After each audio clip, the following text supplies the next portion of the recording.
સમાચારમાં આગળ વધીએ સમાચાર સુરતમાંથી કે જ્યાં શહેરમાં નકલી અધિકારીઓનો રાફડો ફાટી નીકળ્યો હોય તેવી સ્થિતિ સર્જાઈ છે। સરથાણા પોલીસે નકલી એસએમસી કર્મચારીને ઝડપી પાડ્યા। 2 મહિલા સહિત 3 લોકોની ધરપકડ કરાઈ છે। આપને જણાવી દઈએ કે રોહનગીરી ગોસ્વામી, કોમલ પરમાર, શોભના જાલોધરાની અટકાયત કરાઈ હોવાની વિગતો છે। સરથાણા વિસ્તારમાં યુનિફોર્મ પહેરીને છેતરપિંડી કરતા હતા। યુવતીઓ મનપા કર્મચારીઓનો પહેરવેશ પહેરીને દુકાન પર આવતી હતી। દુકાનદારો પાસેથી 2780 લઈ સ્થળ પર જ બોગસ લાયસન્સ આપતા હતા। 100 ઓનલાઈન અને 2680 વિવિધ ચાર્જ પેટે વસૂલી છેતરપિંડી કરતા હતા લોકો પાસેથી। આપને જણાવી દઈએ કે જ્યાં ખાણીપીણીની દુકાનો માટે ફસાઈનું લાયસન્સ લેવું ફરજિયાત છે અને તે વચ્ચે જ લોકોનો ફાયદો ઉઠાવતા લોકો જોવા મળ્યા।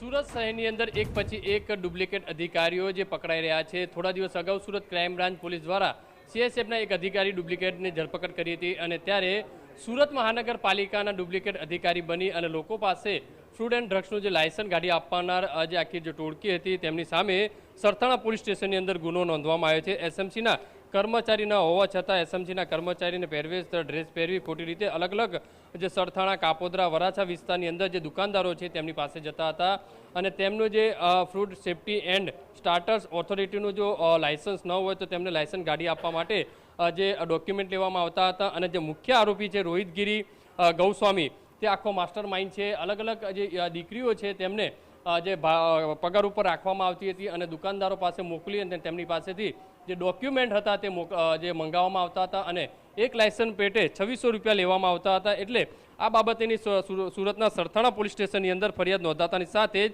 હાલમાં જે સરથાણા પોલીસે મુખ્ય આરોપી રોહિતગીરી ગૌસ્વામી છે તેની ધરપકડ કરી છે અને જે બંને યુવતીઓ જે હતી તેમને જે કામે રાખી હતી પગાર ઉપર તેમની પણ અટકાયત કરી છે અને વધુ તપાસ છે તે હાથ ધરવામાં આવી છે।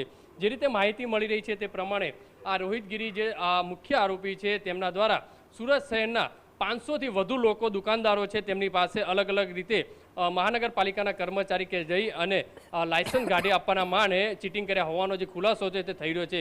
આખી ઘટના છે તે સીસીટીવીમાં પણ કેદ થઈ છે અને હાલમાં સરથાણા પોલીસ દ્વારા આ બાબતે વધુ તપાસ હાથ ધરી છે। તપાસની અંતે હજુ પણ મોટા ખુલાસા થઈ શકે છે કારણ કે છેલ્લા 1 વર્ષથી એસએમસી કર્મચારી ન હોવા છતાં પણ એસએમસી કર્મચારી બની અને લોકોને લાયસન્સ ગાડી આપવા માટેનું આખું કાવતરું રચવામાં આવતું હતું।